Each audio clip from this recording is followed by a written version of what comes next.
was exciting to see so much interest, and you're looking at the metrics of people putting $99 deposit down, and it's costing you $50 to get that customer.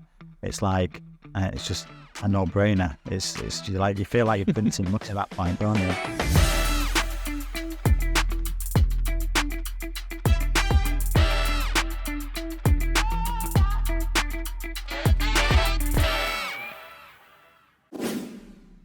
Welcome to Masters of Crowdfunding. Mark Pacoda here. In this episode, we have Jake Jackson from Cinch.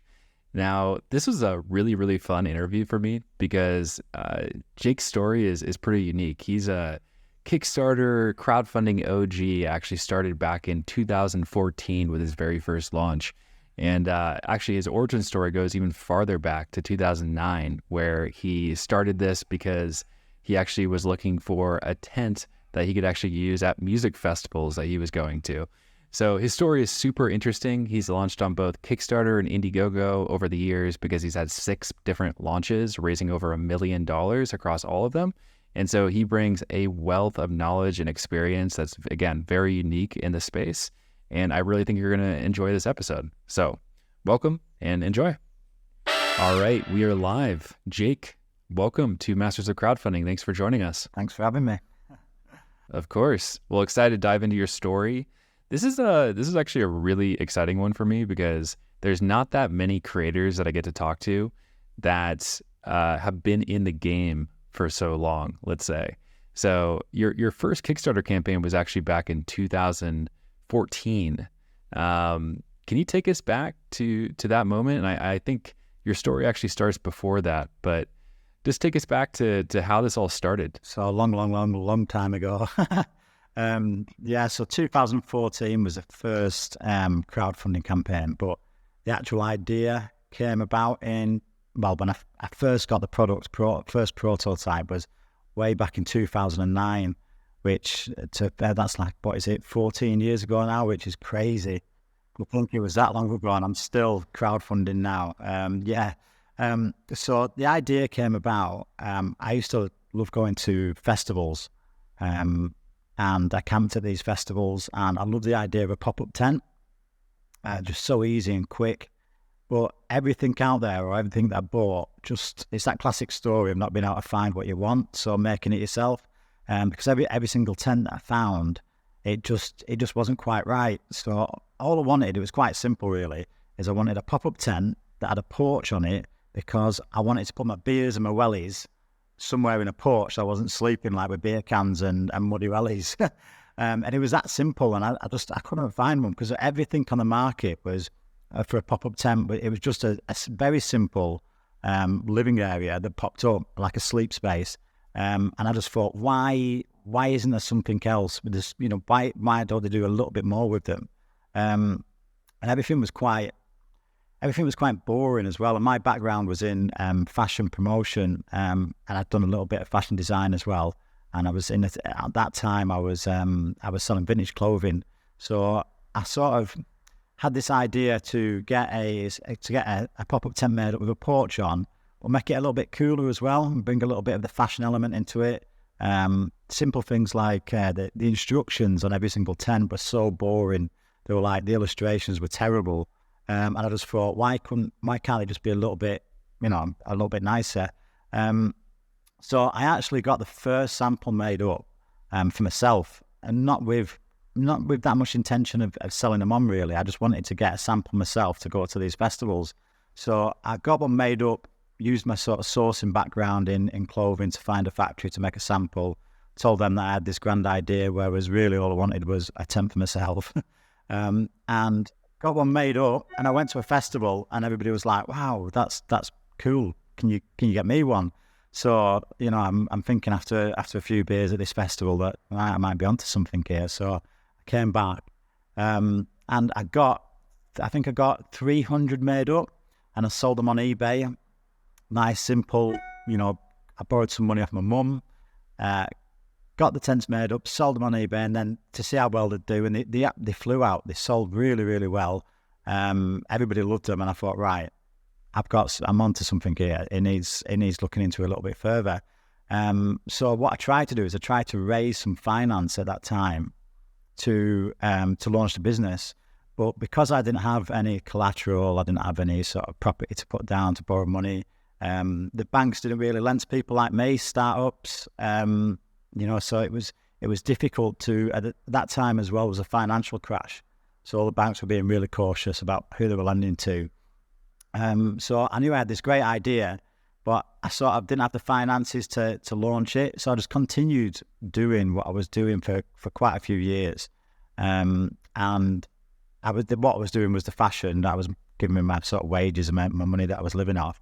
And it got put on the back burner a little bit, did the tents. And then in 2014, I found crowdfunding and Kickstarter.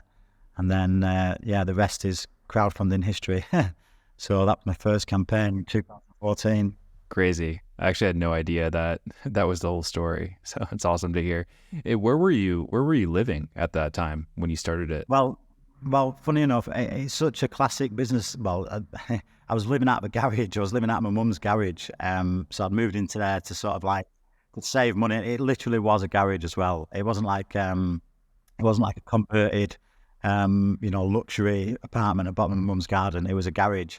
So I used to sort of like if I was if I was on a night out and I was chatting to a girl or something, I'd tell her I was living in a lodge. But if I was chatting to my friends, my mates, I'd be like, yeah, it's garage.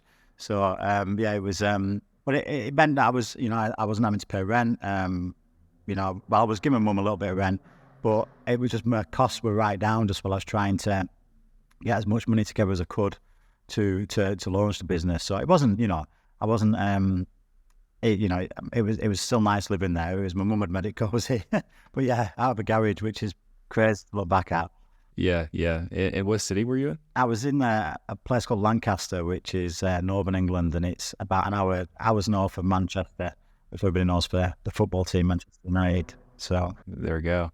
Yeah, I still have not been to England. I need to get out there. It's definitely on the top of my list. We also had a partial garage origin story at Launch Boom. We were working at a garage for a few months, and it was horrible.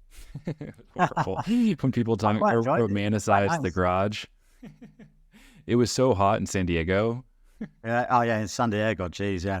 It's a little bit cooler in North England, but I had my mum bringing me cups of coffee and tea, so it was lovely.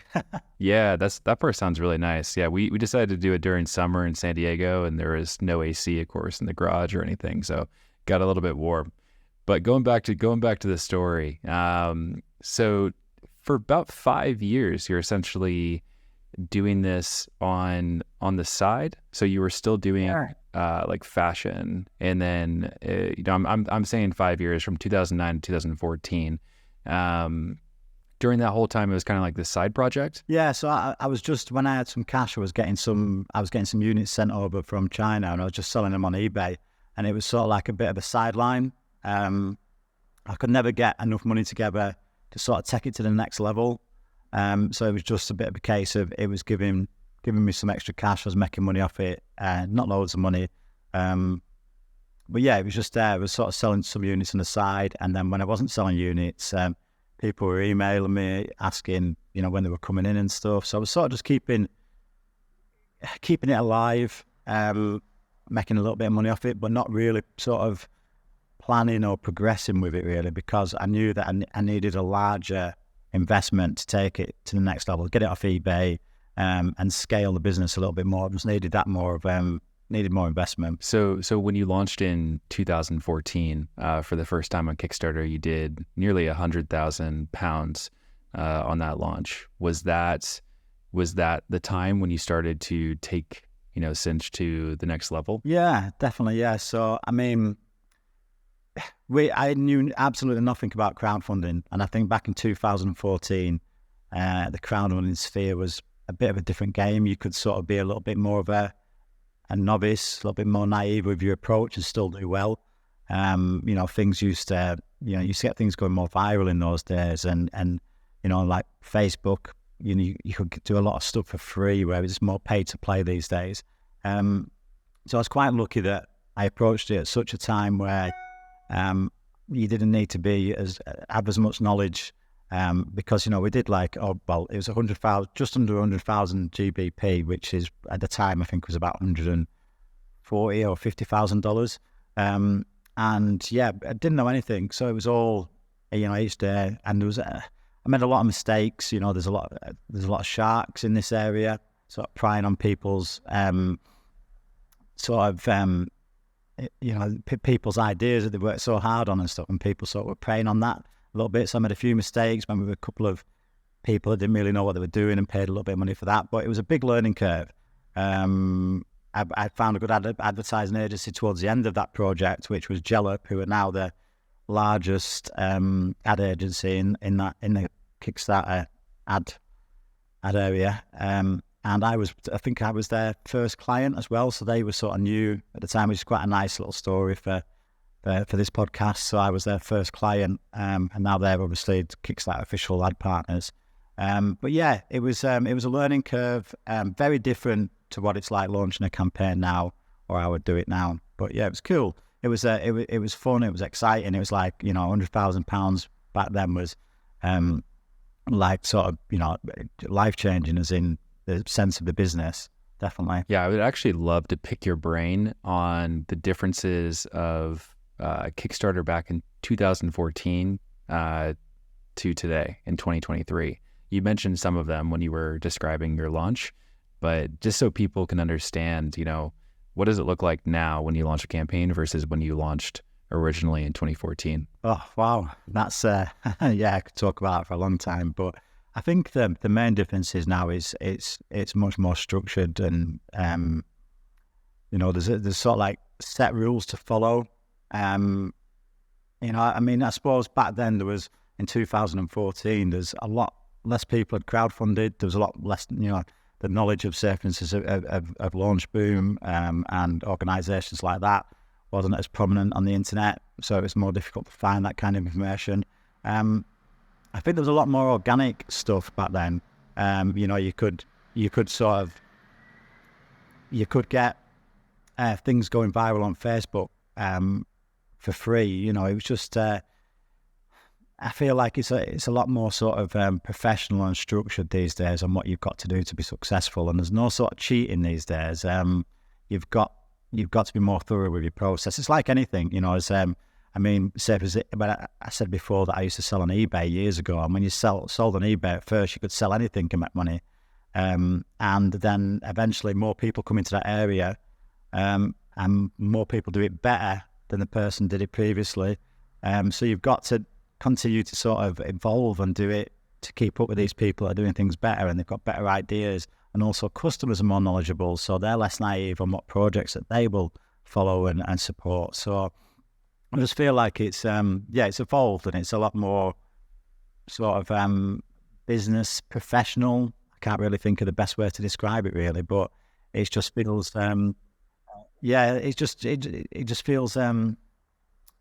it feels like there's a process to it now. In some ways, I prefer it like it used to be.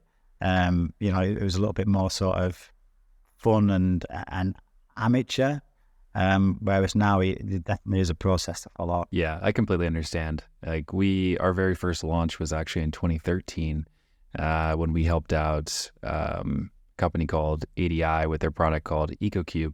Actually, the creator of that is Kevin Liang. He works at Launchroom now. He's worked with us for a few years.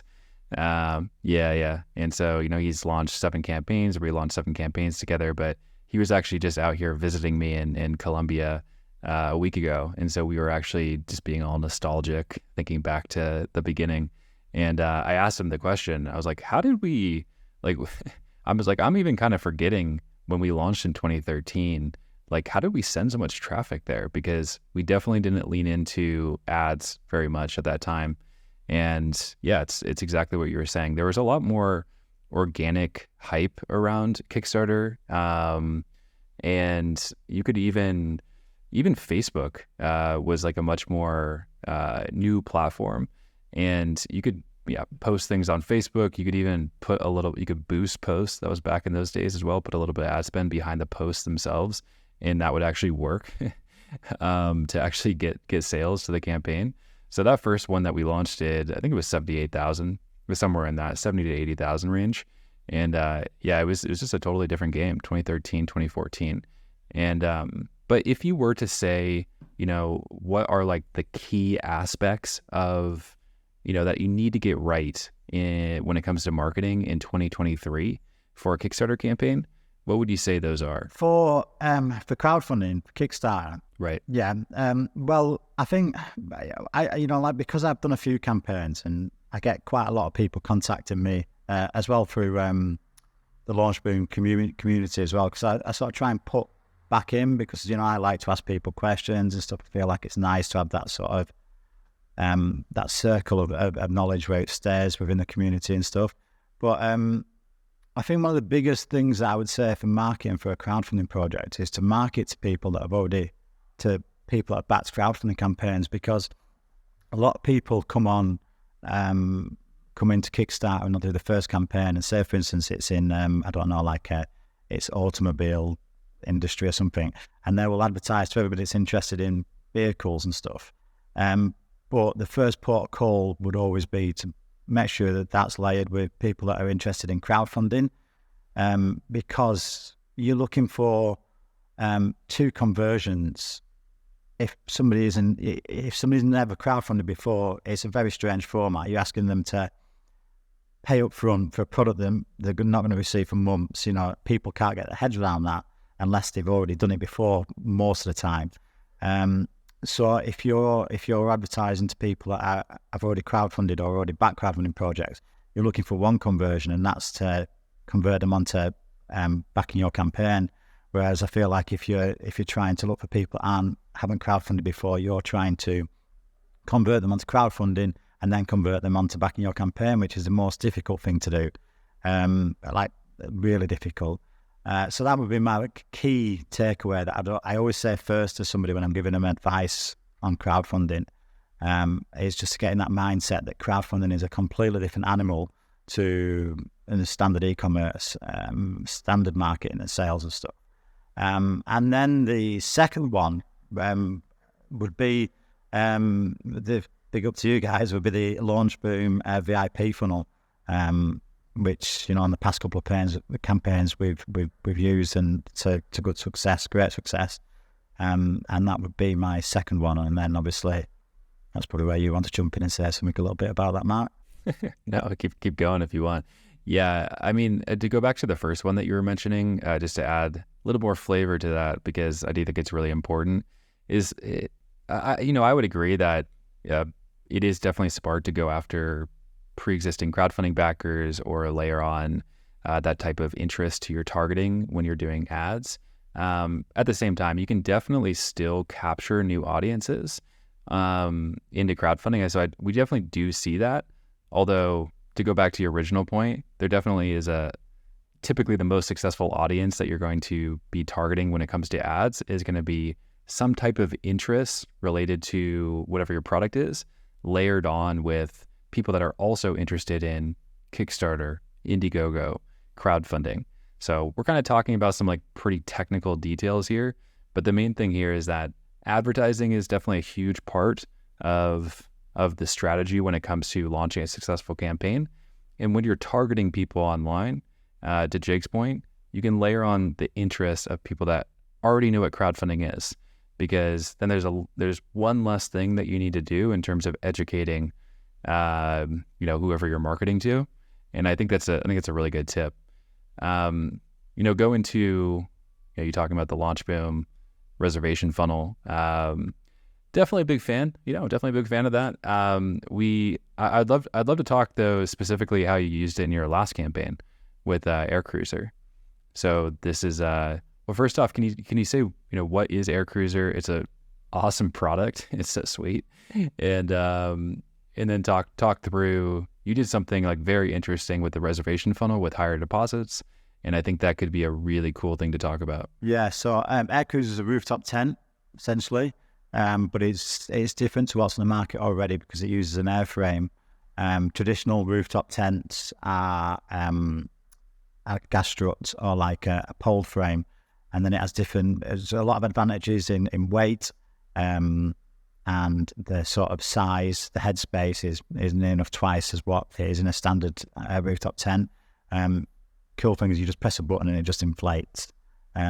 So yeah, That's one of the coolest parts. The button press. The button, yeah, it is, isn't it? It looks so impressive. You just press a button and it just inflates, self-inflates, and it self-inflates at the perfect pressure as well. There's no messing about, and it's a really impressive bit of kit, and it's a bit special. It's like, but the sort of feedback and stuff we're getting off, it's been amazing. I was really excited to launch it. We did actually. It was a very short pre-campaign because we didn't decide to crowdfund it until about 6 weeks before we actually went live for the crowdfunding. So we were working with our manufacturers with the product, and we were going to take it direct to market because they've got an existing network of distributors that we were going to take it to market with. And then I was just like, no, this is way too cool of a product not to see what it does on Kickstarter. So I was sort of like begging and pleading with them. I was like, look, we need to go on Kickstarter. And what I actually did to convince them, the manufacturers, to get on Kickstarter was, and I think this was what did convince them, was to tell them about the advantages that are beyond the monetary, and the money you raise, the sort of coverage you get, the press that you can get, the sort of focus group of customers that can help with, product development and stuff like that. And so I said, look, let's do it. Let's see how it goes. So we did a 6-week pre-campaign, and we used the Launch Boom VIP funnel for that. We set up the landing page and the funnel that and followed what the system that Launch Boom gave us.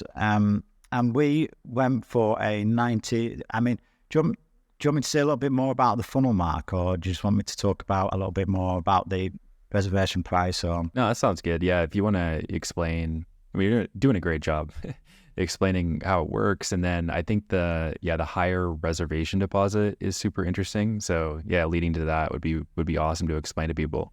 Yeah, so there might be some people who, I'm guessing quite a lot of people on this listening to the podcast will be looking at the VIP funnel and stuff, and will know what it is. But for those that don't, it's a funnel that,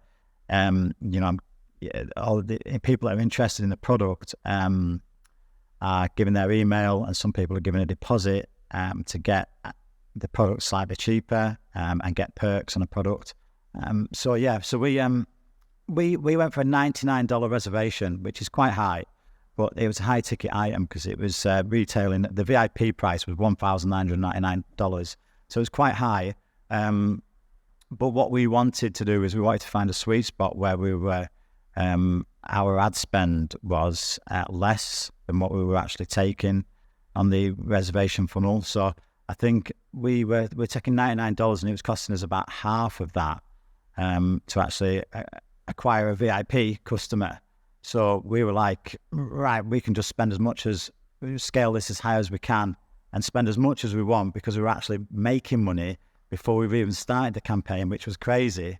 And amazing. I just wish we'd have had more than 6 weeks to scale it properly, because I think if we'd have had more time than that, we could have done something pretty special with the campaign. We finished, I think, over 500k, including Indiegogo anyway, which is from a 6-week pre-campaign and stuff.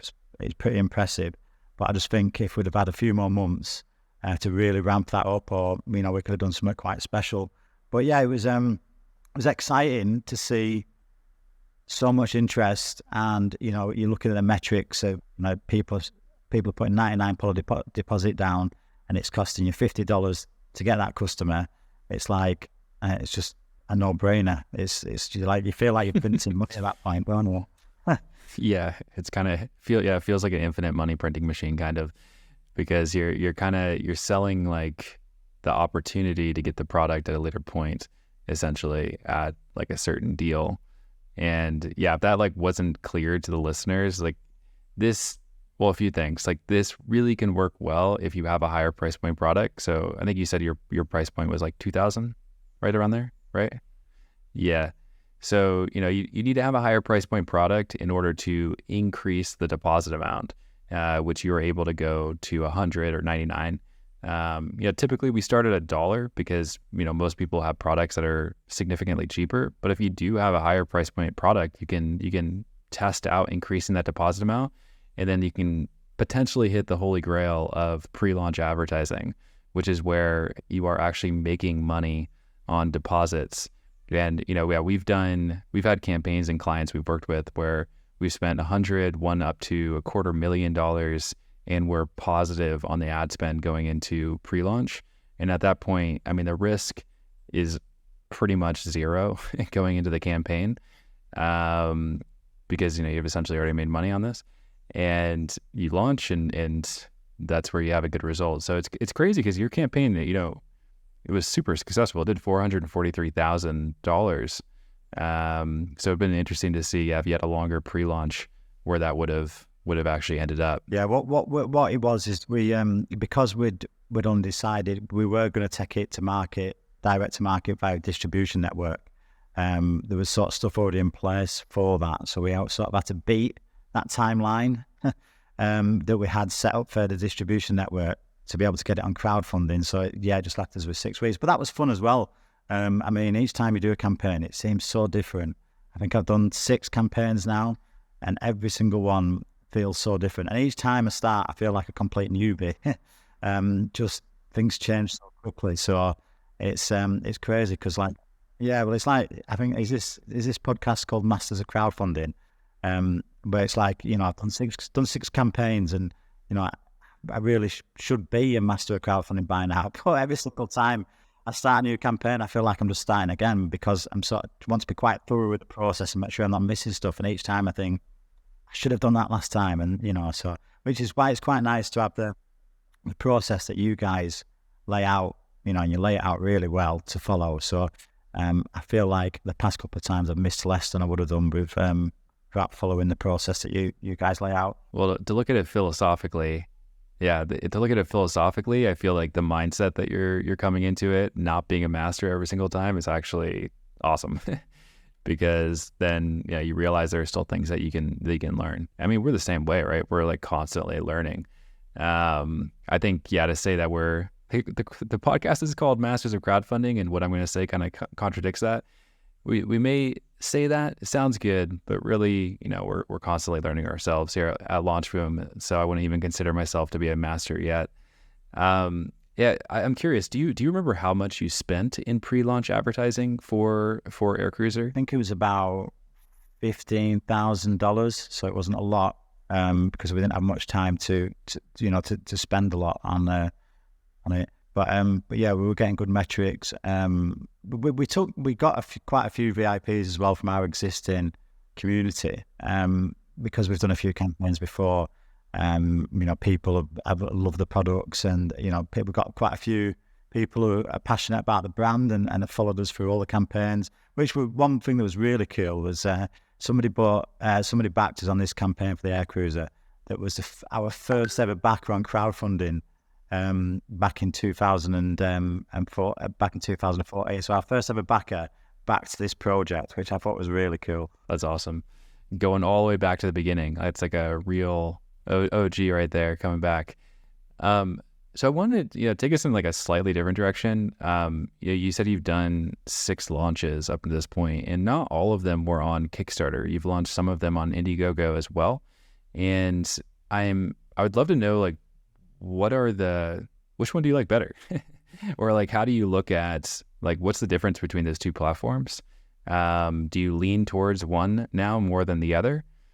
Just walk us through your knowledge of those platforms. I'm quite because the first ever campaign was on Kickstarter, I've got a little bit of a soft spot for Kickstarter, but Indiegogo, over the years has been good to us. I think we've launched our first campaign on Indiegogo because we didn't have enough money at the time to throw into advertising, and Kickstarter felt that you didn't get much help from Kickstarter itself as an organisation, and Indiegogo were offering a lot of stuff at the time, like free newsletters and a campaign manager and things like that. So we didn't have much money for ads on a certain campaign, so we thought, right, we'll go with Indiegogo. We know we're guaranteed to get a little bit of help. Sorry, Mark, I'm just going to turn off. I've got WhatsApp firing off in background, so I'm just going to turn it off. Yeah, so that's, we've usually gone with Indiegogo when we've not had as much money for ads, because Kickstarter has always felt less supportive. But that's changed recently. On the last campaign, we had a lot of support off Kickstarter, and we had a sort of a campaign manager guide come on board with us, and we got newsletters and stuff. So I feel like the disparity between the support from each has leveled out a little bit. I think it's still more forthcoming from Indiegogo. There's obviously there's the support for pixels as well on Indiegogo, which is now you can do on Kickstarter as well. So I feel like they're a lot closer than they've ever been in comparison. Say if you had a comparison table, it was quite clear a few years ago what the differences were. Indiegogo more supportive.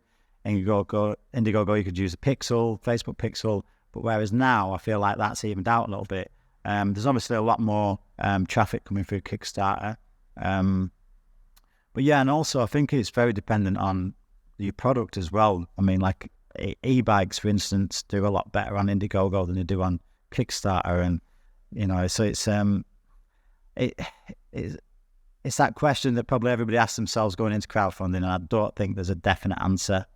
I mean, we've run campaigns on Indiegogo, and after we thought, why didn't we do that on Kickstarter? And we've run campaigns on Kickstarter, and we thought, oh, we should have gone to Indiegogo. Yeah.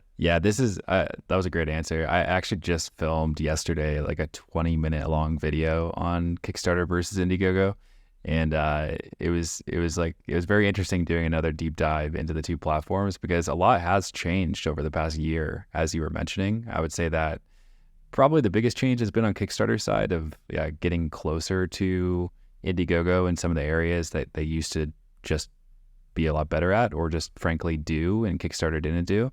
And a lot of that has changed.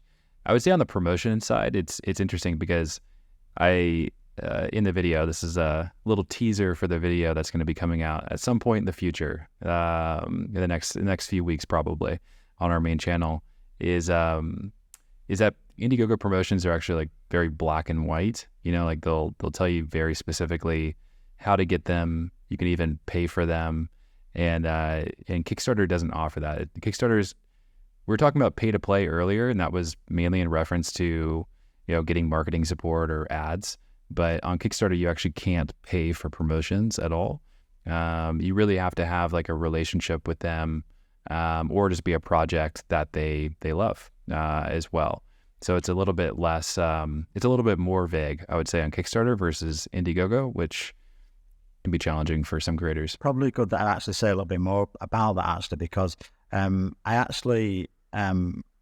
can't remember. I think somebody put me on to somebody from Kickstarter. I was speaking to a company in the UK, and they had a contact at Kickstarter who I spoke to, and I'd actually a lady called Kate, who was lovely, and I think she represents Kickstarter in the UK as community, with projects as like a point of contact. And I was speaking to her, and I was saying that I was frustrated because I'd started off on Kickstarter, and I never had any support off them. I'd never had a project really love badge, and I just felt like I was going on that platform and there was no support at all. And when I was on Indiegogo, I felt like there was a lot of support, and that was quite important to me. And she was like, well, that's what we're trying to change. You've run a few campaigns, and you should have our support. And that changed on the Air Cruiser campaign. But I think that wouldn't be open to everybody. It's because I'd run a few campaigns on there, and I'd sort of, I'd felt unsupported through that, and I sort of, Kay was a bit sort of, I think she felt sorry for me, we had a good relationship. So I don't think that's available to everybody. But another thing as well, which I sort of missed in the big differences in the platform, one thing that I've noticed over the past couple of years is trust. I feel like consumers trust Kickstarter a little bit more than Indiegogo. I feel like there's more campaigns, and I don't know the actual facts or stats behind this, but I feel because Kickstarter look into campaigns before they launch a little bit more. You have to have an actual product as opposed to you could launch with a 3D render on Indiegogo. I just feel there's a little bit more trust on Kickstarter as a platform, which I think is quite important when you're asking people to essentially pay for product up front. Right. That's actually, on the flip side, looking at Indiegogo, something that I've seen them putting like a lot of focus into over the past year is the whole trust and safety part, because they definitely recognize that. And Becky Center, their newest CEO, or their current CEO, but she came in about a year and a half ago, I think, definitely recognize that. And they still don't have a project approval process to launch, but they do actually review every project after it goes live. And they will get pretty in the weeds. We've had some clients where they are actually talking to the manufacturer as well, or need to have proof from the manufacturer that it actually is feasible. And so, which I think is overall a good thing, for crowdfunding, because yeah, it actually can help the creator too. It sounds like a risk for the creator, but they're really looking to try to help when it comes to feasibility and making sure that you can build what you say you can. On the flip side to that as well, so like we actually launched a campaign with 3D renders once, because we didn't have the finished sort of product, but because the sampling was taking forever, we just thought, right, we'll go for it, and we had quite a successful campaign, and it was, not to say that it's there's a trust issue, but sometimes it can work in favor if you don't have to be as far on with a project. My advice would be to try and get a finished prototype, because the further you are on with that, the less problems you have further down the line. But at that time, we were struggling to get the samples in quick enough, and we thought, right, let's just try and launch it with with all the 3D stuff we've got that we're working with on the design. And I think we did about 400,000 on that campaign, so that was a really quite good, successful one, and that was just on 3D renders. So there's always variables, isn't there, to look at? Yeah, for sure. Yeah, I need to look that one up. Actually, I don't even think I saw that one on Indiegogo. Yeah. So I'm gonna. Yeah. Okay. Sounds good. Yeah. So I want to take this. We're gonna wrap up here in a second, but there's like this question I've had for a while, and it's, how does crowdfunding fit into your overall business strategy? Because we've just been focusing on the crowdfunding campaigns. You've launched 6, obviously you have a business outside of crowdfunding as well. But like, how do you view crowdfunding as part of this more comprehensive business strategy for Cinch? So I feel like what we do is we work on new products and new designs of existing products, and we launch those via crowdfunding, because what it does is it gives us an opportunity to launch a product with our community, and it gives us the money to get a product to market.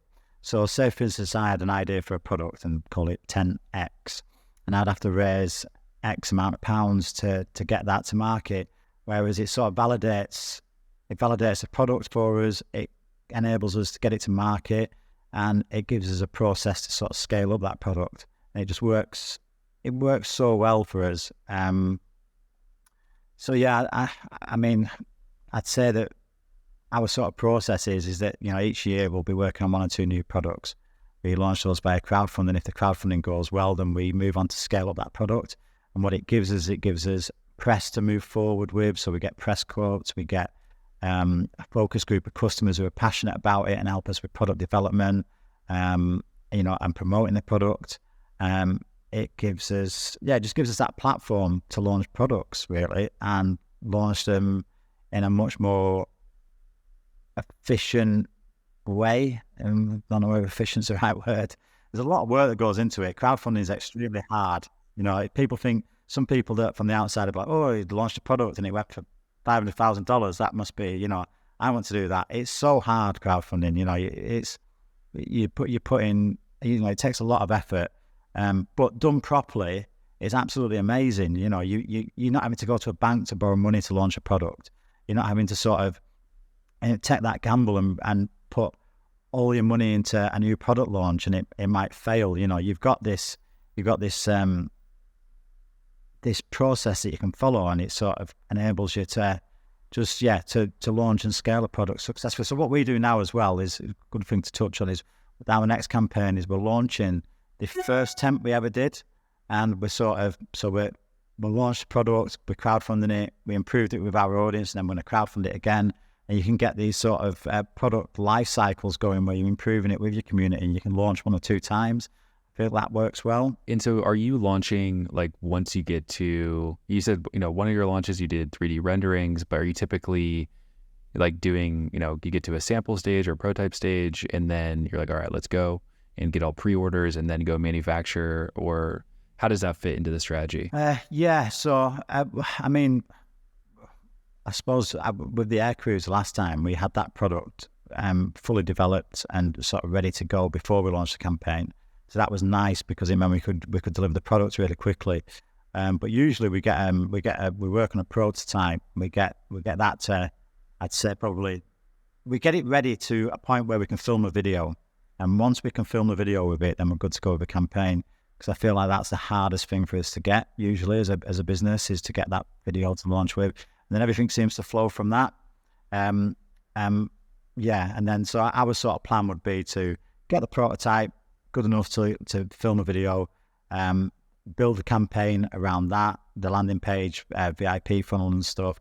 The pre-campaign would look at the metrics to see if we're onto something and if it's going to be successful.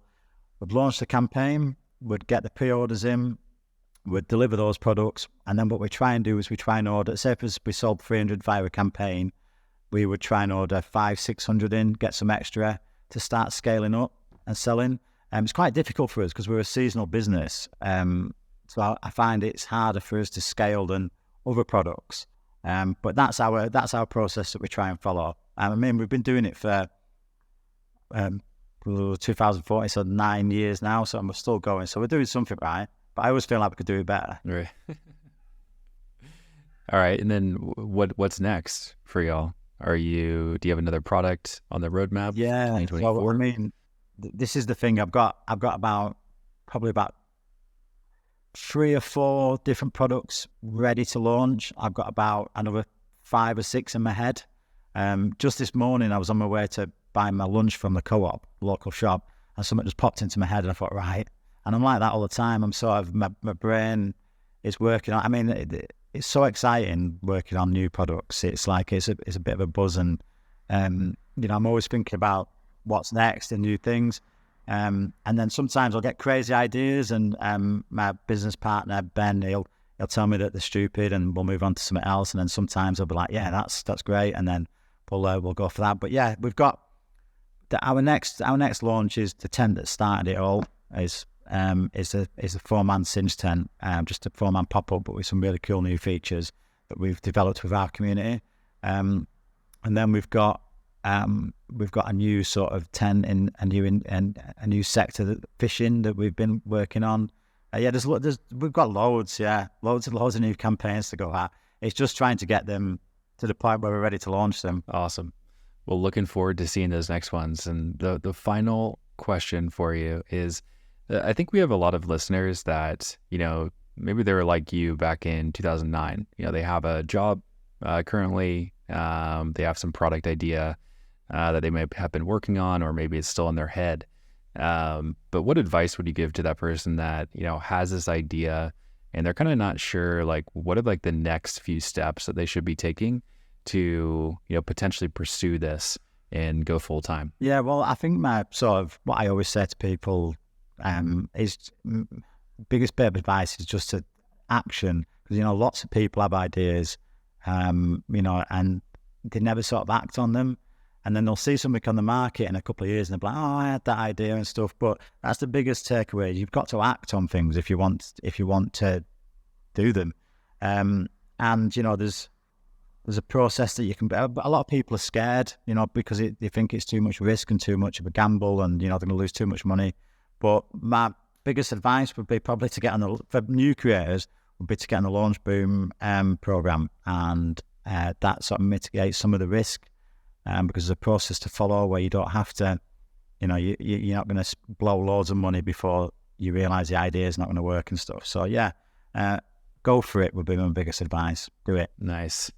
And I promise listeners that I do not tell Jake to plug Launch Boom prior to this. I promise a little room. We've had some podcasts where guests or clients are like, should I?